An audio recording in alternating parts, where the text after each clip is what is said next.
যদি সন্তান কোনো দুষ্কর্ম করে তাহলে সেই অপরাধ শুধু কি সেই সন্তানের?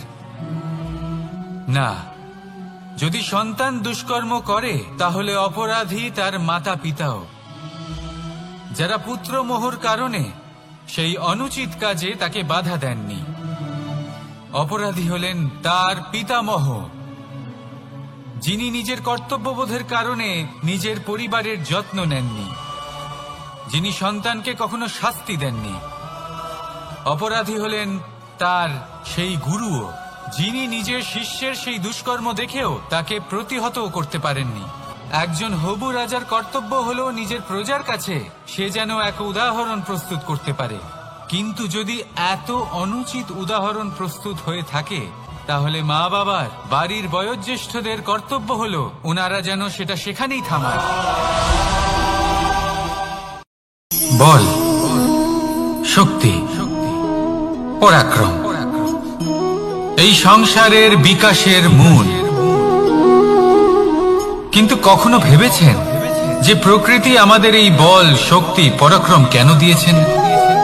যাতে আমরা জীবনে কারোর উদ্ধার করতে পারি, কাউকে সাহায্য করতে পারি, কারোর জন্য ভালো কিছু করতে পারি, কোনো গরিব অসহায় মানুষের জন্য কিছু করতে পারি।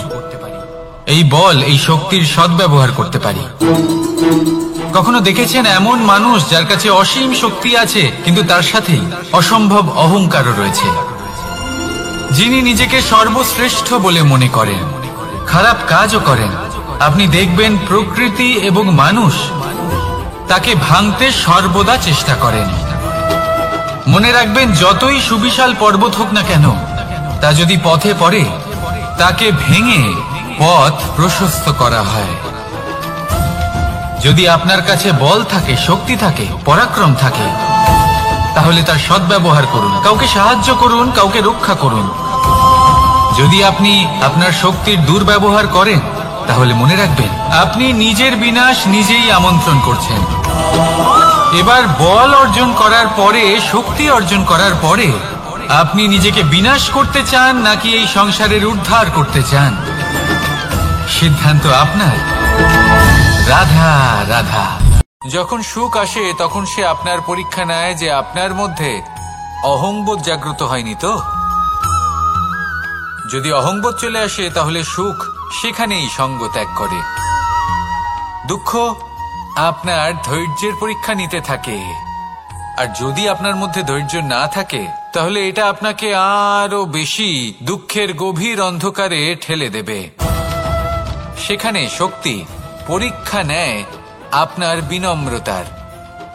যদি আপনি বিনম্র না হন তাহলে হয় এই শক্তি আপনার সঙ্গ ত্যাগ করবে, নয় এই শক্তি বিনম্রতার অভাবে আপনার পতনের কারণ হতে পারে। মানুষ আর ধন, এই দুইয়ের মধ্যে সম্পর্ক খুব ঘনিষ্ঠ। ধন হলো সেই শক্তি যার ব্যবহার মানুষ করে থাকে সাংসারিক বস্তু ক্রয় করার জন্য, নিজের জীবন যাপন করার জন্য। আর মানুষ হলো সেই শক্তি যারা ধনকে গুরুত্বপূর্ণ করে তোলেন। এবার একটা কথা বলি, ব্যবহার করা উচিত ধনকে আর ভালোবাসা উচিত মানুষকে। এটা বেশিরভাগ মানুষই বোঝেন না। মানুষ এখানেই সব থেকে বড় ভুল করে বসেন। তারা ভালোবাসেন ধনকে আর ব্যবহার করেন মানুষকে। এ হলো অনুচিত। দেখুন, আপনি একটা সূচের দ্বারা যুদ্ধ করতে পারবেন না, আর কোনো তলোয়ার দ্বারা বস্ত্র সেলাই করতে পারবেন না, তাই না? কোনটা কিসের জন্য হয় সেটা বোঝা অত্যন্ত জরুরি। আপনিও সঠিক দিকে অগ্রসর হন। মানুষকে ভালোবাসুন আর ধনকে ব্যবহার করুন। যদি আপনি মানুষকে ব্যবহার করেন তাহলে আপনি ভালোবেসে ফেলবেন ধনকে, আর এই ভালোবাসা ধীরে ধীরে পরিণত হবে লোভে, আর ধীরে ধীরে এটা আপনাকে বিনাশ করে দেবে। তাহলে সমস্ত মানুষকে ভালোবাসুন আর এইভাবে ভালোবেসে বলুন, রাধা রাধা। এই সংসারে প্রত্যেক মানুষ এটাই চান যে তিনি যেন ধনবান হন, আর্থিক অবস্থা তার ভালো থাকে, ওনার বাড়িতে লক্ষ্মীর আগমন হয়। কিন্তু সেটা হবে কি করে, সেটাই হলো প্রশ্ন। কেউ বলেন যে যদি পরিশ্রম করো তাহলে ধন অর্জন সম্ভব, কেউ বলেন যে যদি বিদ্যা লাভ হয় তবেই ধন অর্জন সম্ভব। কেউ বলেন যে যদি বলশালী হও তবেই সম্পন্ন থাকবে। ভালো কথা, যদি তাই হয়ে থাকে, তবে দিনমজুর সারা দিন পরিশ্রম করেন, তিনি কেন ধনী হন না? অনেকজন বিদ্বান মানুষ আছেন এই সংসারে, তারা কেন ধনবান হন না? অনেক সংখ্যক বলশালী ব্যক্তি আছেন, তাদের কাছে ধন নেই কেন? তাদের কেন ধনের অভাব হয়? আবার এমনও কিছু মানুষ আছেন যারা পরিশ্রম করেন, তারা দিনমজুর, কিন্তু তারা ধন অর্জন করতে পারেন। কিছু বিদ্বান ব্যক্তি আছেন যাদের কাছে অধিক মাত্রায় ধন রয়েছে। কয়েকজন বলশালী ব্যক্তি রয়েছেন যাদের কাছে সাফল্য কে না চান? সাফল্য লাভ করার, শিখরে পৌঁছানোর আলাদাই একটা আনন্দ রয়েছে। আর আপনজনদেরও কে না চান? প্রত্যেক মানুষ চান যেন জীবনে তার কোনো আপনজন থাকে, যারা সবসময় তাদের সাথে থাকবে, কারণ আপনজনের সাথেই তো সাফল্যের আনন্দ সব থেকে বেশি পাওয়া যায়। কিন্তু আসলে কি হয়, অনেক সময় সাফল্যের খোঁজে সেই পথে চলতে চলতে আমরা আপনদের থেকে দূরে চলে যাই। না চাইতেও দূরে চলে যেতে হয়, ওনাদের সাথে সময় কাটাতে পারি না। আর আমরা ভুলে যাই যে সাফল্যের আসল আনন্দ আপনজনদের সাথেই পাওয়া যায়। সফল হওয়ার পরে আপনদের সাথে দেখা হলে তাদের চোখে আমাদের জন্য যে আবেগ থাকে, যে সম্মান, যে প্রেম থাকে, সেটাই হলো আসল পুরস্কার। আমরা সেই কথা ভুলে যাই এবং একা হয়ে পড়ি। বেশিরভাগ সময় এটাই হয়, বেশিরভাগ সময় সফল মানুষগুলি একা হয়ে যান। এবার আপনি কি চান? আপনি অসফল হয়ে দিনগুলি একাকিত্বে কাটাতে চান, নাকি সফল হয়ে আপনজনদের সাথে আনন্দে থাকতে চান? সেই সিদ্ধান্ত আপনার। সাফল্যের পেছনে ছুটুন, নিজেকে উজাড় করে দিন, কিন্তু আপনজনদের সঙ্গ ত্যাগ করবেন না। সেই আপনজন যারা আপনার সাফল্যের জন্য দায়ী, সেই আপনজন যিনি আপনার সাফল্যে আনন্দ পান, সুখ লাভ করেন, তাদের কখনো ত্যাগ করবেন না। আসুন আমার সাথে ভালোবেসে বলুন, রাধা রাধা। অনেক সময় আপনি কোনো ব্যক্তিকে এটা বলতে শুনবেন যে আমি আমার নিজের উপরে গর্ব করি, আমি নিজেকে নিয়ে গর্ব করি, আমি খুব ভালোভাবে আমার মা বাবার সেবা করি, ওনাদের আমি সবসময় সুখী রাখি, ওনাদের আমি একটা বাড়ি দিয়েছি, সকল সুখ সুবিধা দিয়েছি, ওনাদের জীবনে প্রত্যেক জিনিস দিয়েছি আর দেব যা তাদের প্রয়োজন। এবার আমাকে বলুন যে আপনি কে হন? আপনি হলেন সেই বীজ যা আপনার মাতা পিতা রোপণ করেছেন। আপনার মা বাবাই আপনাকে এই সংসারে জন্ম দিয়েছেন। এবার এইসব কথার কি তাৎপর্য? এই হলো সেই ব্যক্তির দৃষ্টিভঙ্গি। এবার দেখা যাক এই প্রকৃতি আমাদের কি শেখায়। কখনো কোনো গাছকে দেখবেন, যখন সেই গাছে ফল আসে, সে মালিকে এটা বলে না যে দেখো আমি তোমাকে ফল খেতে দিচ্ছি, কারণ ও জানে যে এটা হলো সেই মালির পরিস্থিতি। বাজ পাখিকে পক্ষীরাজ বলা হয়। বাজের আয়ু হলো মোটামুটি 70 বছর।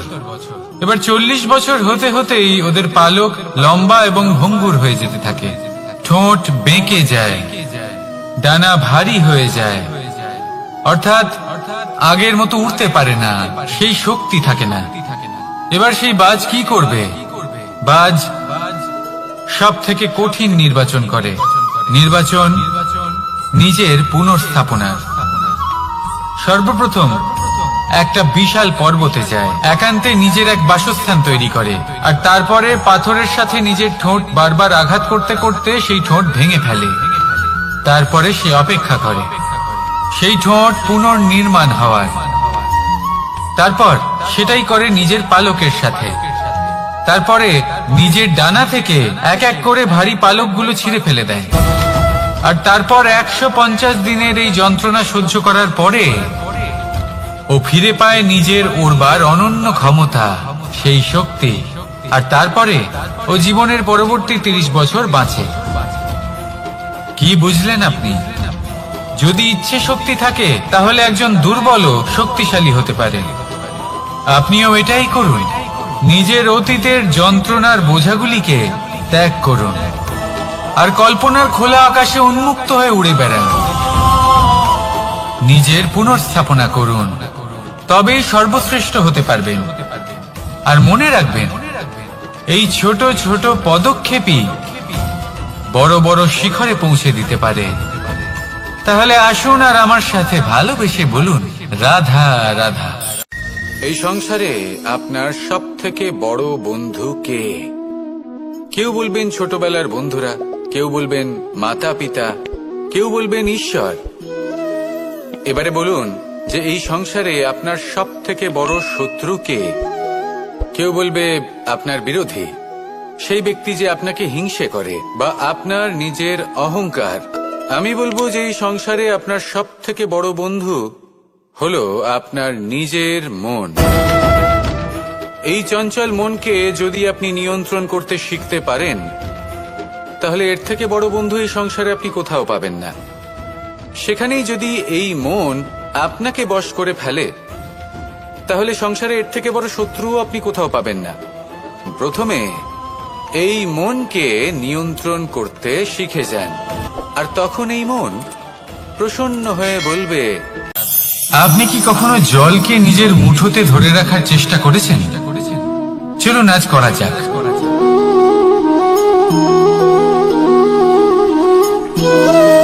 যদি আপনি নিজের মুঠো জোরে বন্ধ করেন, জল ধরে রাখতে পারবেন না। যদি আপনি তাকে এমনি বইতে দেন, তাহলে ও নিজের পথ নিজেই করে নেবে, আর আপনার হাতেও থেকে যাবে। আমাদের জীবনও হলো কিছুটা এরকম, জলের মতো। নিজের পথ নিজেই করে নেয় এই জীবন। প্রত্যেক সমস্যার সমাধান নিজেই করে নেয় এই জীবন।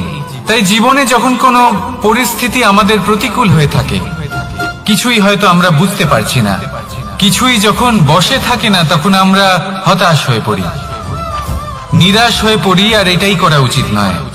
শান্ত মনে দেখতে হবে যে এই জীবনে আসলে কি ঘটে চলেছে। কষ্ট সবাই ভোগ করেন।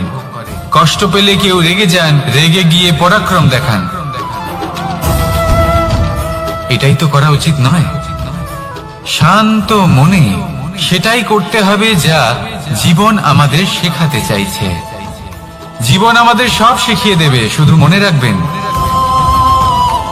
কখন প্রয়াস করতে হবে আর কখন আমাদের প্রতীক্ষা করতে হবে, সেটা আগে আপনাকে বুঝতে হবে। তাহলে আসুন আমার সাথে ভালোবেসে বলুন, রাধা রাধা। মানুষ জীবনে তিনটে কাজ অবশ্যই করে থাকে। কিছু দান করে, কিছু গ্রহণ করে, আর কিছু ত্যাগ করে দেয়। এটাও ভাবতে থাকে যে এটা করলে কিভাবে করবে। দেবার জন্য পর্যাপ্ত ধন নেই, নেবার জন্য সংসারে অত স্নেহ নেই, আর ত্যাগ করার জন্য জীবনে এত সুখই নেই। তাহলে কিভাবে করবে? আসলে আমরা বস্তুগত চাহিদা অর্জনে এত ব্যস্ত হয়ে পড়ি যে আমরা বুঝতেই পারি না যে কি নেবার আছে, কি দেবার আছে, আর কি ত্যাগ করার আছে। তাহলে আজ আমি আপনাকে বলেই দিই, মনে রাখবেন এই তিনটে গুরুত্বপূর্ণ গুণ, তিনটে গুরুত্বপূর্ণ কথা। দেবার জন্য আছে দান, নেবার মতো আছে জ্ঞান, আর ত্যাগ করার মতো আছে অহংকার। ভগবান আর ভক্ত যখন একাকার হয়ে যায়, যখন ভক্ত তার ভগবানের প্রতি এবং নিজের জীবনের উদ্দেশ্যের প্রতি সম্পূর্ণরূপে সমর্পিত হয়, তখন জন্ম নেয় ভক্তি। এই সংসারের সমস্ত আশা হয়তো আপনার সঙ্গ ত্যাগ করে দিতে পারে, তখনও ভক্তি সাথে থাকবে। ভক্ত আর ভগবান যখন একাকার হয়ে যায়, তাদের মধ্যে কোনো পার্থক্য থাকে না। তারা এক হয়ে যায়, এক ব্যক্তিত্ব, এক অস্তিত্ব। সেই জন্য কখনো জীবনে যে কোনো রূপেই, যে কোনো প্রকারেই, যে কোনো ঈশ্বরকে মান্য করুন। মনের মধ্যে শ্রদ্ধা ভাব জাগ্রত করুন, মনে ভক্তি ভাব জাগ্রত করুন। এই সমগ্র সংসারে সব কিছু আপনাকে ছেড়ে চলে গেলেও তখনও এই ভক্তি শুধুমাত্র আপনার উত্থান ঘটাবে। তাই মনে ভক্তি জাগ্রত করুন, আর আমার সাথে ভালোবেসে বলুন, রাধা রাধা। শব্দই হলো শূন্য, শব্দই হলো আরম্ভ, শব্দই হলো অন্ত, শব্দই হলো অমর, শব্দই হলো ব্রহ্ম। এই শব্দ হলো অত্যন্ত বিশেষ। কেউ কাঁদলে তাকে হাসিয়ে তোলে, কেউ হাসলে তাকে কাঁদিয়ে দেয়। কারোর মনে উদ্দীপনা জাগিয়ে তুলতে পারে, আবার কারোর মনে কাঁটা হয়ে বিঁধে থাকতে পারে। একটা অত্যন্ত গুরুত্বপূর্ণ কথা যা বোঝা অত্যন্ত আবশ্যক। আপনার মন, আপনার হৃদয়ে যতই শুদ্ধ হোক না কেন, যতই পবিত্র হোক না কেন, আপনার দৃষ্টিভঙ্গি যতই স্পষ্ট হোক না কেন, যদি আপনার কথা পবিত্র না হয়, যদি আপনার শব্দ শুদ্ধ না হয়, তাহলে তা আপনাকে আপনার কর্মফল ভোগ করতে বাধ্য করবেই। একটা সহজ উদাহরণ দিই। আপনার জীবনে এমন কেউ অবশ্যই থাকবেন যাকে আপনি পছন্দ করেন না, যিনি হয়তো অধর্মী মানুষ, যিনি হয়তো দুর্বুদ্ধি সম্পন্ন মানুষ, কিন্তু তার জন্য অপশব্দ প্রয়োগ করলে তার মধ্যে কোনো পরিবর্তন আসবে না, তার মানসিকতা বদলাবে না, শুধু মনে প্রতিশোধ স্পৃহা জেগে উঠবে, মনে হিংসা জাগবে, আর কিচ্ছু না। সেই জন্য নিজের শব্দকে নিয়ন্ত্রণ করুন, নিজের কথা সংযত করুন। শ্রেষ্ঠ থেকে শ্রেষ্ঠতর মানুষকেও সাবধানী হতে হয়, কারণ যদি এই শব্দের প্রয়োগ সঠিক না হয়, তাহলে আজীবন মানুষকে নির্বাক হয়ে থাকতে হতে পারে। তাহলে নিজের শব্দ নিয়ন্ত্রিত রাখুন, নিজের কথাকে শুভ করুন, এতে প্রেমবোধ জাগিয়ে তুলুন, আর সেই প্রেমবোধ নিয়েই বলুন রাধা রাধা। বরদান এবং অভিশাপ, এই দুই হলো একই মুদ্রার দুটি পিঠ। এই বরদান আমরা অনেক কারণে পেতে পারি, কখনো নিজের পরিশ্রমের কারণে, কখনো নিজের তপস্যার কারণে, কখনো আমাদের পূর্বপুরুষদের কর্ম ও তপস্যার কারণে। কিন্তু এই বরদান কতক্ষণ বরদান থাকবে তা আমরা নিশ্চিত করতে পারি না, তা সুনিশ্চিত করে শুধুমাত্র আমাদের কর্ম। যদি আপনাকে উদাহরণ দিই, আপনি রেশমের কীট দেখেছেন? ও বরদান পেয়েছে যে ও নিজের সুরক্ষার জন্য খোলস বানাতে পারে। এবারও তাতে এত মত্ত হয়ে যায় যে এমন এক আবরণ বানিয়ে ফেলে যাতে সে নিজেই আবদ্ধ হয়ে চাপা পড়ে মরে যায়। এটার তাৎপর্য কি? তাৎপর্য খুবই সরল। গর্ব করা খুবই ভালো, কিন্তু অহংকার করা কখনোই উচিত নয়। যদি অহংকার মনের মধ্যে প্রবেশ করে, তাহলে এই বরদান অভিশাপে পরিণত হতে সময় লাগে না। আর যদি কর্মশ্রেষ্ঠ হয়, তাহলে অভিশাপ বরদানে পরিণত হয়। তাহলে আসুন শ্রেষ্ঠ কর্ম করুন, আর আমার সাথে ভালোবেসে বলুন রাধা রাধা। সুখ, দুঃখ, মৃত্যু, মহামারী, এগুলো কখনো বলে আসে না, আবার জিজ্ঞাসা করেও আসে না। এমনই হয় দ্রুত ক্রীড়ার এই খেলায়। এক কারাগারের মতো, একটা মাকড়সার জালের মতো। যেমন একটা মাকড়সার জাল একটা পোকাকে নিজের দিকে আসতে আকর্ষিত করে নিজের চমকের দ্বারা, নিজের গঠন দ্বারা, সেরকমই দ্রুত ক্রীড়ার এই খেলা মানুষকে নিজের দিকে আসতে প্ররোচিত করে। শেষে গিয়ে মানুষ আটকা পড়ে। পার্থক্য শুধু এটাই, যখন এক পোকা এই জালে জড়িয়ে পড়ে তখন সে তার প্রাণ হারায়। মানুষ যখন এই দ্রুত ক্রীড়ায় আকর্ষিত হয়, সে নিজের মান, নিজের ধন সবকিছু হারায়, নিজের বিবেক হারিয়ে ফেলে। কিন্তু আপনি আপনার বিবেক কখনোই হারাবেন না। যদি আপনার মনে লোভ চলে আসে, আপনি লোভী হয়ে ওঠেন। যদি আপনি দ্রুত ক্রীড়ার এই খেলায় আটকা পড়েন, তাহলে মনে রাখবেন এই খেলা থেকে ফিরে আসা প্রায় অসম্ভবই বলা যায়। নিজের বিবেক কখনো হারাতে দেবেন না, কারণ বিনাশ আসার প্রথম লক্ষণ হলো বিবেকের বোধ চলে যাওয়া। এই প্ররোচনায় কখনো পা দেবেন না। আর আমার সাথে ভালোবেসে বলুন রাধা রাধা। বিজয়, বিজয় লাভের জন্য মানুষ কি না করে থাকে, যে কোনো সম্ভাব্য প্রচেষ্টা করে। কিন্তু নিজের বিজয় লাভের জন্য বাজিতে যা ইচ্ছে তাই রেখে দেওয়া কি উচিত কাজ? কখনোই নয়। নিজের হারানো সম্মান, নিজের হারানো সম্পত্তি, নিজের হারানো অধিকার ফিরে পাওয়ার শুধু একটাই পথ রয়েছে, আর তা হলো পুরুষার্থ, দ্রুতক্রিয়া নয়। যে মানুষ নিজেই হেরে গেছে, নিজেই নিজের জয়লাভ করার জন্য অন্য কাউকে কিভাবে বাজিতে রাখতে পারে, এ হলো সম্পূর্ণরূপে অনুচিত। অনেক সময় অনেক ধন লাভ করার জন্য, অনেক সম্পত্তি লাভ করার জন্য আমরা নিজের আসল ধন, আমাদের আপনজন, তাদেরকে হারিয়ে ফেলতেও প্রস্তুত হয়ে যাই। এটা একেবারেই উচিত নয়। যত বড়ই সংকট আসুক না কেন, আমাদের আপনজনদের আমাদের সাথেই রাখা উচিত। নিজের বিজয়ের জন্য ওনাদের বাজি রাখা ঠিক নয়। এই ভুল কেউ একজন করেছেন, আপনি তা ভুলেও করবেন না। রাধা রাধা। নারী জন্মসূত্রে কারোর কন্যা, ধর্মসূত্রে কারোর পত্নী, আর কর্মসূত্রে কারোর মা। আমাদের মনে এই ছবি আঁকা রয়েছে একজন নারীকে নিয়ে, তাই না?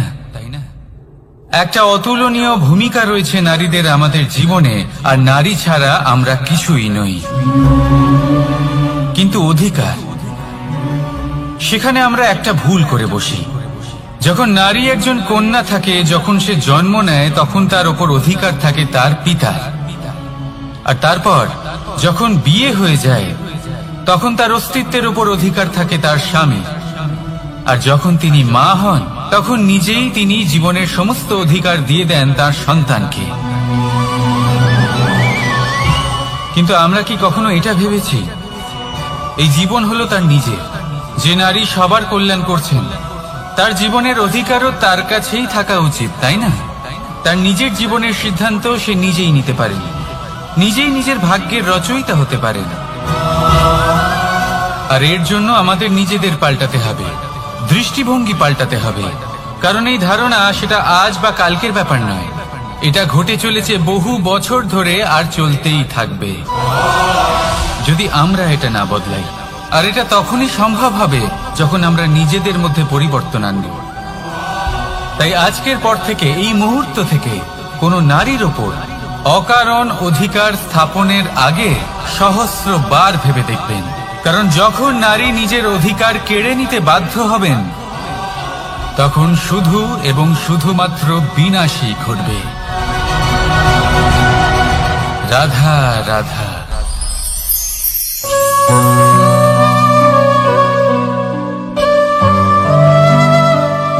নারী,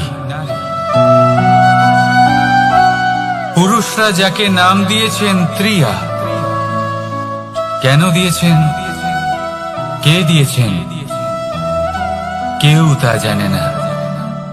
কথায় আছে, পুরুষরা ভাবেন যে ত্রিয়া, ভাবেন একরকম, বলেন অন্য কিছু, আর করেন অন্য কিছুই। কিন্তু সত্যিটা কি এটাই?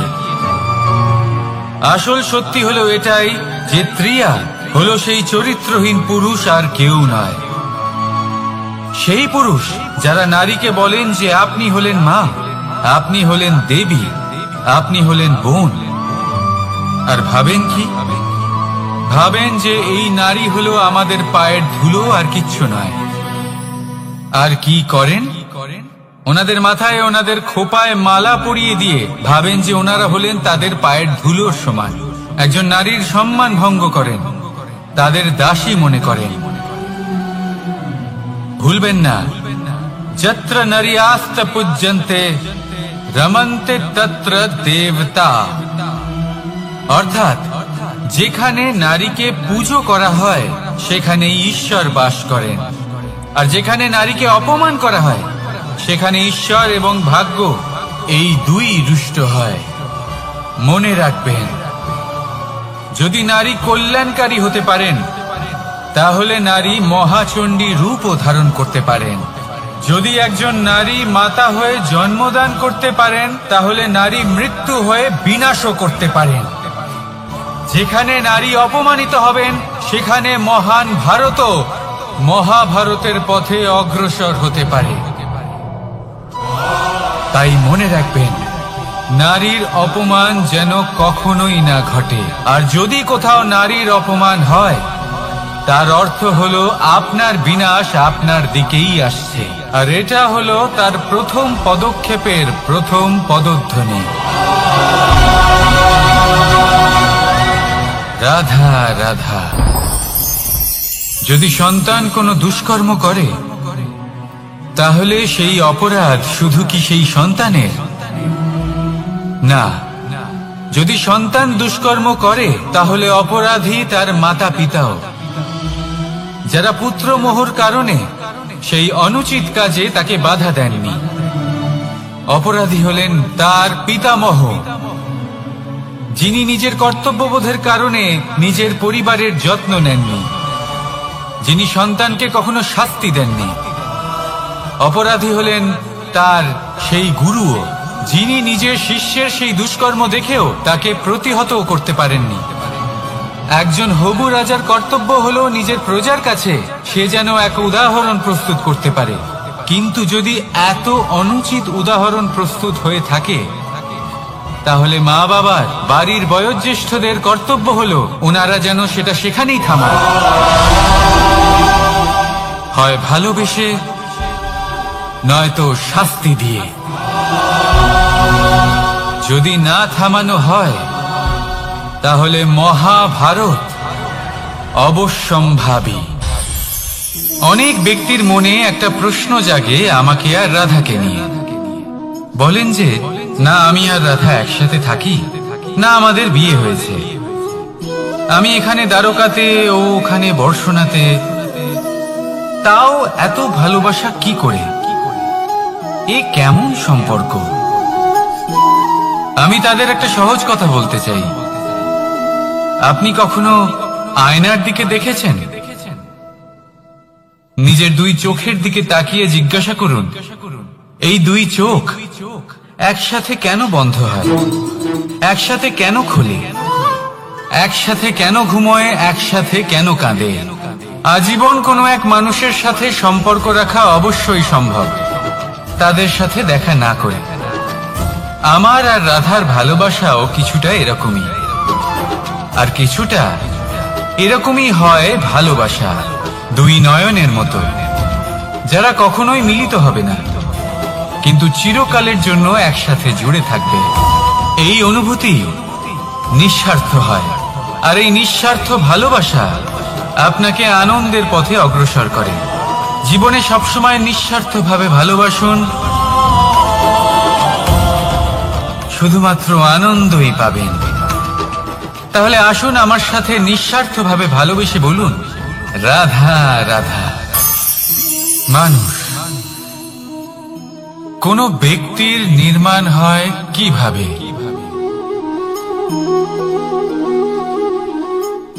কেউ বলবেন পঞ্চতত্ত্বের দ্বারা, কেউ বলবেন আত্মা, দেহ ও চেতনার দ্বারা, কেউ বলবেন ঈশ্বরের কৃপার দ্বারা, তো কেউ বলবেন এই প্রকৃতির পরীক্ষার দ্বারা। না, মানুষের নির্মাণ হয়ে থাকে বিশ্বাস দ্বারা। ব্যক্তি তখনই গড়ে ওঠেন যখন ব্যক্তিত্ব থাকে, ঠিক কিনা? আর ব্যক্তিত্ব তখনই হবে আর সেরকমই হবে যেরকম বিশ্বাস আপনি নিজের উপরে রাখবেন। যদি আপনি মনে করেন আপনি বিষের ন্যায় হবেন, তাহলে আপনি বিষাক্তই হবেন। যদি আপনি এটা মনে করেন যে আপনি অমৃতের ন্যায় হবেন, তাহলে আপনি অমরই হয়ে যাবেন। যদি আপনি নিজের উপরে বিশ্বাস রাখেন যে আপনি সংসারের সব থেকে উঁচু পর্বতের শিখরে পৌঁছতে পারবেন, তাহলে আপনি অবশ্যই পৌঁছবেন। যদি আপনার এরকম মনে হয় যে আপনি এরকম কখনো করতে পারবেন না, তাহলে এরকম কখনোই হবে না। ভেবে দেখবেন, বিশ্বাসের মধ্যেই বিশ্ব বাস করে থাকে, তো আপনার অস্তিত্ব কেন করবে না? যেমন বিশ্বাস আপনি নিজের উপরে রাখবেন, তেমনই আপনি হয়ে উঠবেন। সেই জন্য নিজের উপরে বিশ্বাস রাখুন, আর হ্যাঁ, ভালোবেসে বলুন রাধা রাধা। শত্রুতা, একজন মানুষ অন্য মানুষের সাথে শত্রুতা করে বসেন। দুজন ঘনিষ্ঠ বন্ধু, এমনও এক সময় আসতে পারে যখন এনারা একে অপরের শত্রু হয়ে ওঠেন। এর অনেকগুলো কারণ হতে পারে, কিন্তু মূল কারণ হল আলোচনা। আগে হ্যাঁ, আপনি যদি কারোর বিষয়ে আলোচনা করেন তাহলে সে আপনার শত্রু হয়ে যেতে পারে। এবার মনে একটা প্রশ্ন আসতে পারে যে এটা কিভাবে সম্ভব হতে পারে? আলোচনা, এটা তো অত্যন্ত জরুরি। যদি আমি নিজের বন্ধুর খারাপ কাজের বিষয়ে আলোচনাই না করি তাহলে সে শুধরবে কি করে? এ কথা সত্যি যে আলোচনা আবশ্যক, কিন্তু তার থেকেও বেশি গুরুত্বপূর্ণ এবং আবশ্যক হলো আপনার এই সিদ্ধান্ত এটাই যে আপনার এই আলোচনা কোন স্থানে করবেন। যদি এটা সবার সামনে করবেন ভাবেন, তাহলে তা অপমানও হয়ে যেতে পারে। যদি এটা আলাদাভাবে করেন তাহলে তা পরামর্শ হয়ে যায়। অপমান কেউ স্বীকার করতে পারেন না, কিন্তু পরামর্শ সকলের ভালো লাগে। তাহলে যদি আপন কারোর জন্য ভালো কিছু চান, কাউকে শুধরে দিতে চান, আর আপনার মনে হয় আলোচনা আবশ্যক, তাহলে সর্বপ্রথম সময়, পরিস্থিতি আর স্থানের কথা মনে রাখবেন, নয়তো এই আলোচনা আপনাকে খুব ভোগাতে পারে। তাহলে আসুন আমার সাথে ভালোবেসে বলুন রাধা রাধা। আপনার জীবনেও কি সমস্যা রয়েছে? অবশ্যই থাকবে। প্রত্যেকের জীবনেই সমস্যা থাকে। প্রত্যেক মানুষ জিজ্ঞাসাও করেন যে এই সমস্যা আসলে কি আর কেন আসে জীবনে। আপনাকে একটা কথা বলে দিই যে সমস্যা আসলে সেটা নয় যা আপনার পথে বাধা সৃষ্টি করে, বরং সমস্যা হলো সেটাই যেটা আপনি তখন দেখতে পান যখন আপনার একাগ্রতা আপনার পথ থেকে, আপনার লক্ষ্য থেকে সরে যেতে থাকে। আর এই সমস্যাগুলি দূর করার জন্য, এর সমাধান করার জন্য একটাই পথ আছে। নিজের সমস্ত ভাবনা আরো একবার একাগ্র করুন নিজের পথের দিকে, নিজের লক্ষ্যের দিকে। আপনার সমস্ত ভাবনা যদি কেন্দ্রীভূত হয় নিজের লক্ষ্যে, তাহলে এই সমস্যা দূরে থাকবে। যদি এরকম না হয়, যদি আপনার মন একটু অন্যদিকে চলে যায়, তাহলে এই সমস্ত সমস্যা আবার সামনে চলে আসে আর বাড়তেও থাকে। দেখুন, যেখানে আপনার লক্ষ্য রয়েছে, বাণ যদি সেখানেই চালাতে হয়, তাহলে দৃষ্টি তো সেদিকেই রাখতে হবে। তবেই তো আপনি সেই লক্ষ্য ভেদ করতে পারবেন। সেই জন্য মনে রাখবেন, সর্বদা লক্ষ্য রাখবেন নিজের পথে, সেই পথেই সামনে এগোতে থাকুন নিজের লক্ষ্যের দিকে। আপনি যত সামনে এগোতে থাকবেন এই সমস্যা তত পিছিয়ে যাবে। তাহলে আসুন আমার সাথে ভালোবেসে বলুন রাধা রাধা। এই পাখিরা সত্যি খুব সুন্দর, আমার খুব ভালো লাগে। আপনি নিশ্চয়ই শুনে থাকবেন যে কিছু পাখির কাছে ডানা অবশ্যই থাকে, কিন্তু উড়তে পারে না। তারা চায় উঁচু আকাশে উড়ে বেড়াতে এবং মেঘেদের সাথে কথা বলতে, করতেই পারে না। এবার এই সংসারেও পাওয়া যায় ঘুড়িও। এদের মধ্যে না জীবন আছে, না প্রাণ আছে, আর না আছে ডানা, কিন্তু এরা আকাশের সাথে কথা বলে, হাওয়ার বেগের সাথে কথা বলে, আনন্দ করে, উৎফুল্ল হয়ে ওঠে। আকাশে জীবনের কিছু মুহূর্ত কাটায়। তার কারণ কি হতে পারে? কারণ হলো সুতো। এই সুতো যদি সঠিক হাতে থাকে, তাহলে এই কাগজের তৈরি ঘুড়িও আকাশের উচ্চতায় উড়ে বেড়াতে পারে। এবার এই সুতো আসলে কি? এই সুতো হলো আসলে ভালোবাসা। এই সুতো হলো আসলে বিশ্বাসের। আর এটা আপনি দিয়ে থাকেন তাদের হাতে যাদের আপনি বিশ্বাস করেন, যাদের আপনি নিজের সর্বস্ব দিয়ে দেন। ভেবে দেখুন, এই ভালোবাসা আর বিশ্বাসের সুতো আপনি যদি সঠিক মানুষের হাতে দিয়ে দেন, তাহলে আপনি অনেক উচ্চতায় উঠতে পারবেন। আকাশের উচ্চতায় উড়ে বেড়াতে পারবেন, মেঘের সাথে কথা বলতে পারবেন, পাখিদের মতো উঠতে পারবেন, যা ইচ্ছে তাই করতে পারবেন। শুধু এই মানুষ সঠিক হতে হবে, এমন একজন মানুষ যার মনে আপনার জন্য ভালোবাসা রয়েছে, এমন এক মানুষ যার মনে কোনো স্বার্থ নেই, যিনি পরোপকারী, এমন একজন ব্যক্তি যিনি আপনার অস্তিত্বকে বাইরে নিয়ে আসতে পারবেন, তাকে উজ্জ্বল করে তুলবেন।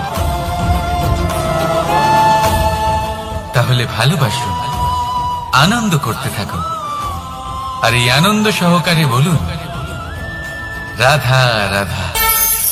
আমরা সকলে এমন ব্যক্তির সাথে থাকতে চাই যারা খুব মিষ্টি কথা বলেন, যাদের ব্যবহার আমাদের ভালো লাগে, যারা দেখতে সুন্দর হন, যাদের আমরা পছন্দ করি। আর সব সময় এমন ব্যক্তির থেকে দূরে থাকতে চেষ্টা করি যাদেরকে আমরা পছন্দ করি না, যাদের কথা আমাদের খারাপ লাগে, যাদের কথা একটু কঠোর হয়। আমরা সব সময় চেষ্টা করি এদের থেকে দূরে থাকার, ঠিক কিনা? কিন্তু যদি বাস্তবটা দেখি, তাহলে এই কঠোরতা জীবনে শান্তির প্রলেপ দেয়। ওষুধও একটু কড়াই হয়, কিন্তু এ কি করে? আমাদের সুস্থ করে তোলে। ঠিক সেইভাবেই ভালোবাসার এই অধ্যায় একটু কঠিন, একটু কড়াও মনে হতে পারে, কিন্তু এর ফল সবসময় আপনাদের স্বাস্থ্যের পক্ষে ভালোই হয়। সেই জন্য যদি কেউ আপনার নিন্দে করে, আপনাকে কড়া কথা শোনায়, আপনার ব্যাপারে আলোচনা করে, তার মানে এটা নয় যে সে আপনার শত্রু। হতে পারে তিনি আপনার বন্ধু হন, আপনার জন্য ভালো চান, আপনাকে শুধরে নিতে চান, আপনার মধ্যে কোনো পরিবর্তন দেখতে চান। সেই জন্য কখনো কারোর কথা শুনে বা কাউকে দেখে প্রাথমিকভাবে এই সিদ্ধান্ত নেবেন না যে তিনি আপনার শত্রু হন নাকি আপনার বন্ধু হন। এমনও শত্রু হয়ে থাকেন যে গুড়ের মতো মিষ্টি মিষ্টি কথা বলে আসলে আপনাকে বিষ পান করিয়ে দেবেন, আর এমনও বন্ধু থাকেন যারা আসলে নিমের মতো কড়া কথা বলেন কিন্তু আপনাকে অমৃত পান করান। এদের মধ্যে পার্থক্য করতে জানতে হবে, কে আসলে শত্রু হন আবার কে আসলে মিত্র হন। এই পার্থক্য যখন আপনি করতে শিখবেন, তখন আপনি এই সংসারের সব থেকে সুখী প্রাণী হয়ে উঠবেন। এই পার্থক্য বোঝা সহজ নয়, কিন্তু অবশ্যই আবশ্যক। রাধা রাধা। অসুখ। এমন কোন মানুষ আছেন এই সংসারে যার অসুখ করে না? প্রত্যেক মানুষ কখনো না কখনো অবশ্যই অসুস্থ হয়েছে, তার এই শরীর রোগের শিকার অবশ্যই হয়েছে। এবারে দেখুন, এই রোগ আসে আবার এই রোগ চলেও যায়, কিন্তু সেই রোগ আমাদের কষ্ট দিতে কেন সক্ষম হয়? কারণ হলো স্বচ্ছতা। যদি এই স্বচ্ছতা শরীরে না থাকে, তাহলে মানুষকে শারীরিক কষ্ট পেতেই হবে। ঠিক সেইভাবেই অত্যন্ত প্রয়োজনীয় হলো এই স্বচ্ছতা যেন মনেও থাকে। যদি এই স্বচ্ছতা মনে না থাকে, তাহলে মানুষ চারিত্রিকভাবে কষ্ট সহ্য করেন। এবারে নিবারণ কি হতে পারে? বড়ই সহজ এর উপশম।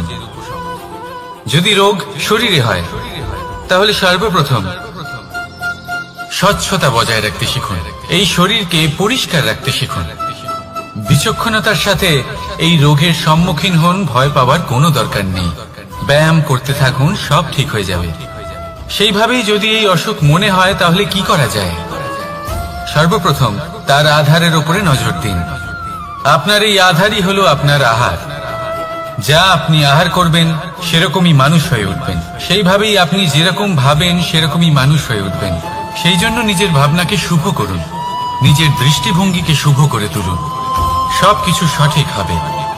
আপনার আমার সবার মধ্যেই এক রাক্ষস বাস করে, তার সম্মুখীন হন, তাকে পরাস্ত করুন। তাহলে এই রোগ সে শরীরেই হোক বা মনের মধ্যে, যদি সঠিক সময় তাকে আটকানো না যায়, তাহলে যে কোনো সময় তা মহামারীর রূপ ধারণ করবে। সেই জন্য সাবধানে থাকুন, সুস্থ থাকুন। তাহলে আসুন আমার সাথে ভালোবেসে বলুন রাধা রাধা।